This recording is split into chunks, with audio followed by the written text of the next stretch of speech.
Hi, and welcome back to The Secret Life of Parkinson's. I'm Jessica Krauser, and I'm with Brian Baker. Just the two of us again. Just the two of us. Just the two of us. Nope. No. Not a good singer. So, today, we're going to talk about Hollywood. We're going to Hollywood? No. Have you ever been there? No. Me neither. Okay, So there's a couple things going on, which is why we want to talk about Hollywood. First is Michael J. Fox documentary Still has been released on Apple. And you have not seen it yet, right? I have not. So you're not one of the cool kids? No. So I saw it when we were in New York. They did a screening of it. And I know a bunch of our Parkinson's friends saw it at the gym last week. So I got probably a good amount of feedback, I would say, from people that I thought I'd share or talk about. But did you hear anybody talk about it? Just what Steve had mentioned. He said he saw it twice, and he said the first time he thought it was great, and the second time it got a little more emotional for him. Yeah. Yeah, and it's probably like that, I'm sure. Like, it's like, you know, that excitement and, you know, learning what he's talking about. But there's one thing that I wanted to point out, and I pointed this out to my friends on my young onset group. The ladies. Is that people have to remember that this is a documentary about Michael J. Fox. Not about Parkinson's. Who happens to have Parkinson's. It's not a documentary about Parkinson's starring Michael J. Fox. Does that make sense? It does to me, just Alrighty. Amazing. But seriously, because I think, you know, some people hesitate watching it, or, you know, maybe they don't like how some things are portrayed. But again, this is a documentary about his life, which included all the things. Like, they talked a lot about family ties and Back to the Future and what his work schedule looked like, and then what his family life was like. And then Parkinson's, you know, kind of came into play. So Melissa sent a note, and she said she's watched it 3 times, and each time she gets a little bit more out of it. But I think what she pointed out is she's viewing it from the eyes of somebody without Parkinson's. So from her perspective, you know, she wanted to share her thoughts, but she's like, I've asked a lot of people how they felt about the movie. So these are her friends at the gym. Some said incredible, awesome, loved it, and others said somber, depressing, you know, just not something that they would want to watch. And I get that, but I think what we have to remember is that, you know, this guy has had this for 30 years. Like, so when you see him shaking, or when you see the different things, like, can you imagine how tiring it has to be? I mean, I've only been diagnosed for 4 years, and sometimes I feel tired, but that's a lot. Yeah, and you're not nearly as wiggly and squiggly as he is. Can you speak up? You are not nearly as wiggly and squiggly as he is. Well, I'm not, because you're not that far advanced. I'm not that advanced. The one time you don't want to be advanced. Which actually brings up a good topic, and this was something I was going to have maybe talk about as a separate episode, but we'll keep it here. So, carbidopa, levodopa, gold standard. Gold standard. Right? People I know have mentioned to family and friends, and, you know, even on the comments of the podcast, that I don't look like I have Parkinson's. I have heard that. And I get that a lot. And there's others who get that as well. But I think what I can say is, one, I'm not that far in, so I'm not progressed very far. And I'm also on carbidopa, levodopa. So however... The gold standard. The gold standard. So however, like, let's say, you know, everyone's here on day 1. So if I'm just up here, carbidopa, levodopa works really well. If I wasn't on carbidopa, levodopa, I'd still be here. I would just probably look worse. Right. You know, I would shake, because I do have tremors, so I would shake more. I would probably... You a little tremor right there? I do, yeah. My medicine's taken a minute to kick in. I'm sure my leg would be more rigid, and I would have the drop foot even more pronounced. But I am on it, so it helps kind of cover that. For people, and I'm saying this because in my young onset group, it came up the other day, that doctors are still saying, well, it only has like a 5-year lifespan, carbidopa, levodopa. So, wait to take that so that you get the most out of it, which is not the case. Right. And you probably read about this too, but so say for example, baseline here, Jess is here. Right. And I'm taking carbidopa, levodopa, which is helping out, but I'm going to get worse. So let's say even 5 to 10 years down the road, carbidopa, levodopa is going to have to increase, but it can only do so much. Right. Until it stops. It doesn't stop working. It's just that I'll be worse than what it's capable of doing. Right. Now, if I waited to take carbidopa, levodopa and said, I'm still progressing and I never took anything, well, now I'm trying to say carbidopa, levodopa, help me up here. Yeah. And so if somebody starts taking it at that point, like 10 years from now, they'll see a benefit, but they could have seen a lot more better life if they did it in the beginning. Yeah. Do you know does that make sense? Yeah, it does. I always tell people that it's all about quality of life, and I think that's what Dr. Patel and said too. I was one of the people, I think just like you were, just like most of us are, who was hesitant to start medication. Mm-hmm. Then once I started seeing the effects of it, how much easier life could be, how much more enjoyable life could be. Yeah. Because I'm not stiff, I'm not rigid, or as rigid. Like what it's doing for us right now, it's not going to do that for me if I wait 10 years because I'm going to be too far. Right. It's going to go past like the power right. of the drug. Yeah, like I said, I think you said it before, like after looking back now, there was no reason to wait to start for me. But we all have to kind of take our own journey through that. Yeah, I mean, you have to learn like a kid. Everybody has to learn on their own. But I think what was also interesting that I thought about today is you with DBS. You're on no meds, right?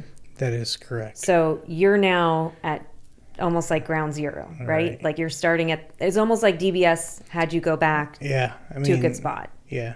Meaning, because we're going to keep progressing. We are. I know. Did they not tell you that? I didn't know. Did they give you that memo? No. So as you progress, you'll probably, you can play with your DBS stuff, but you'll probably add medication on at some point, right? Yeah, because I think in talking to most of the multiple doctors, it's very uncommon for somebody to go from just DBS to having no meds. Usually you're still on minimal meds. Mm-hmm. And what happens is you just don't get that fall off when you're on DBS. So I'm not sure if you get that or not, but I got to the point where I'd just, if it wasn't every 4 hours, I felt drop, then it'd be the spike, then drop. I do. It's not as probably pronounced as what you feel, but again, it's going back to DBS. You were here, DBS kind of put you down here, and now the medication, when you do need to take it again, it'll have a better effect or whatever than if you stayed up here and you were taking like 12 pills. Right? Yep. So I hope that made sense to everybody. Okay. But I did like the Still documentary. I went in it knowing what I was going to see, but I kept telling myself this, again, he's 30 years in, and he even says like, he probably could have done things differently. Like I eliminate stress where I can. And so any of those pressures, because stress will make your symptoms worse. So I had the ability to go part-time and change the type of job that I was doing. Right. So it wasn't as stressful. So, and I exercise. I need to eat better. That's the other thing. But there are things that we can do. And he said, should he have stopped working sooner or did other roles or did something like that to ease the stress?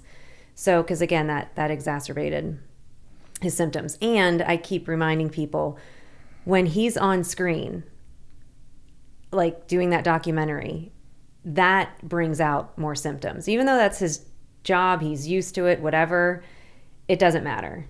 Like that's going to bring out your symptoms. Yeah. Even more. That is correct because of the stress. Yeah. Well, and again, it doesn't feel like stress, but like I noticed it when I was on my work trip and I was just standing there like welcoming people into a cocktail reception that we had. And I was like visibly shaking, like, and I couldn't, like, I would take a deep breath and like, okay, relax. And then it would start all over again to the point where someone's like, you don't have to be nervous, blah, blah. And like, I see you're shaking. You don't have to be nervous or something like that. I'm like, oh no, I don't, I have Parkinson's. And they're like, and my friend's like, what did you just say to that guy?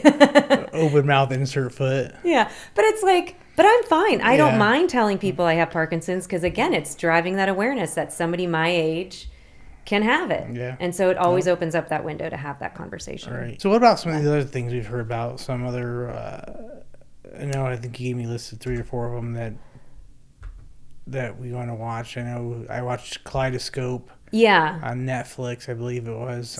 So, yes, individuals were saying, like, is Hollywood getting it right? Or how do we make Hollywood get it right? So there's things about the disease that they're not accurately portraying. Yeah. So I didn't watch Kaleidoscope. My mom did, and she was, like, mad about it. So what did you see? It was only like a split second where a gentleman gets diagnosed with Parkinson's is what I've seen. But isn't he the main character? He's the main character, but when he gets diagnosed, the doctor tells him it's, I think, degenerative and terminal. Not true. We know it's not terminal. We know he died with Parkinson's, not because of Parkinson's. Mm-hmm. So did they get it wrong? I think so, but it really wasn't. I mean, it was so quick and such a minute piece of it that I didn't even. Had I not been watching it specifically for that, I wouldn't even noticed it. Yeah, but it stirred up a lot of. Well, I'm sure. Yeah, because I'm sure there's kids watching it and people watching it going, I didn't know it's terminal. Right. So my mom was watching it, and she knows just because I've educated them so much. She's like, but if I didn't know that, or if, people that were just diagnosed didn't know that, and they hear that, what are they thinking? So I went online and I read some stuff, and a few people wrote, like on Twitter or whatever, and just said, watching Kaleidoscope, and they just brought up Parkinson's. As someone whose partner has young onset, seeing the disease become more visible on TV makes me hopeful that the public interest in funding will also rise. So that was a good one. And then somebody else said, okay, I'm loving Kaleidoscope on Netflix, but Parkinson's is not terminal illness. It can cause complications that might shorten your life, but we die with Parkinson's, not from it. So somebody else said it was like, just the way that they're talking about it, they didn't love it. Yeah, like I said, it was just such a split second thing. If you're not even catch on to it, I don't think unless you're looking for it. Well, my mom caught it. She did. She did. And then another. Nothing is by Deb. Debbie catches everything. The other show is Shrinking. What? She catches everything except for these podcasts. Oh, actually, so I know you're watching. I know you are now. So she's going to start watching. She's starting from the beginning. I was like, well, there's over 60, right? And she's like, yeah, I know. So somebody at her gym, she told him about it to start watching it, and so he did, and he was commenting on it and talking to her, and she's like, oh, yeah. And he's like, well, don't you watch them? And she's like, oh, I caught a couple. and she was like, so then I felt like I was embarrassed and I felt bad. And I was like, okay, I'm like, not to make you feel worse, but my in-laws watch every episode. Yeah. She's like, thanks, Jesse. But so she's going to be watching. So hi, Mom. So Shrinking is the other. Yeah. What's that on? I didn't see that. I think that's on Apple TV. You don't have Apple? I do not have Apple. Okay, so Shrinking features Harrison Ford and Jason, is it Segel? Jason Segel. He's a comedian, very funny. But it's about, they're both therapists, and Jason had lost his wife, I think, a year prior, so we don't get to meet her. And they talk, it's just about their clients, and they're just, brutally honest, etc. But Harrison Ford's character has Parkinson's. And I think the way they just show him, I think, is fair and fine. I love that they show him in a working environment and that he's a therapist and he's still working. He seems to have more rigidity than like tremors or anything. So a lot of like people wouldn't even know that that's what he has until you get into the topics. But somebody mentioned, props to Ford for nailing a lot of Parkinson's mannerisms, holding his hand to not shake, tremors while reaching for things, overly gripping his tight hand. The only thing I didn't like that I saw was when his daughter, like he didn't tell his daughter right away. Mm-hmm. And then once he told her, she was like, you need to move in with me. I don't want you to, live alone. And I think you need to stop working. And somebody told him, like, not get your affairs in order, but like he was doing his will and all that stuff. And it's like, okay, again, going back to like the morbidness of it versus just living your life. Right. So I guess that one wasn't that bad. Yeah, and the same thing with the kaleidoscope. So they did do a good job of portraying the disease. When he first gets diagnosed, he has like rigidity. Same thing. He's holding his arm, his hands like that. He has night terrors in one scene. Oh, really? He falls out of his bunk because he's in prison. Yeah. Mm.